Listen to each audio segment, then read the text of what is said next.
Hi అండి అందరికి. నేను ఒక 45 days బ్యాక్ విత్తనాలు వేసుకున్నా. సో ఆ విత్తనాలు వేసుకున్నప్పుడు గడ్డి ఎలా వచ్చిందో చూపిస్తాను చూడండి. సో ఇదంతా వచ్చేసి ఇప్పుడు ఇంకొక 10 to 15 days కటింగ్ అయితే ఉంది. నేను చెప్పాను కదా, వర్షాకాలంలో ఈ గడ్డి అంటే ఇది ఏదైతే గడ్డి ఉందో ఇది పైరు జొన్న అంటారు, మా సైడ్ జొన్నలు అని కూడా అంటారు. సో ఈ గడ్డి వేసుకోవడం వల్ల ఏంటంటే డైరీ ఫామ్ లో గేదెలు చాలా ఇష్టంగా తింటాయి. అలానే ఈ సూపర్ నేపియర్ లేకపోతే 4G బుల్లెట్ సూపర్ నేపియర్ కానీ దేనిలైనా సరే ఇది మిక్సింగ్ వేసి చేస్తే మాత్రం ఇది చాలా హెల్దీ అండ్ పాలు కూడా బాగా ఇస్తాయి. యానిమల్స్ కూడా చాలా హెల్దీగా ఉంటాయి. సో అందుకని చెప్పేసి ఎవరైనా సరే ఖాళీగా పొలం ఉంది, వాటర్ ఫెసిలిటీ లేదు అనుకుంటే వర్షాకాలంలో ఈ గడ్డి వేసుకోవడానికి ట్రై చేయండి. సో ఈ గడ్డి వల్ల చాలా బెనిఫిట్స్ అయితే ఉన్నాయి మన యానిమల్స్ కి.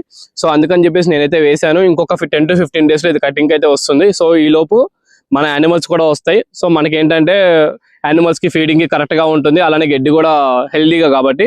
అని ఒకటి ఏంటంటే ఇది సింగిల్ టైం క్రాప్, ఒకటేసారి వస్తుంది. అందుకని చెప్పేసి దీన్ని ఖాళీగా ఎక్కడన్నా పొలం ఖాళీగా ఉంది వానాకాలంలో వేసుకోవడానికి అయితే సెట్ అవుతుంది, కానీ మన నీళ్లు కట్టి చేసుకోవాలంటే కొంచెం ఇబ్బందికరంగా ఉంటుంది.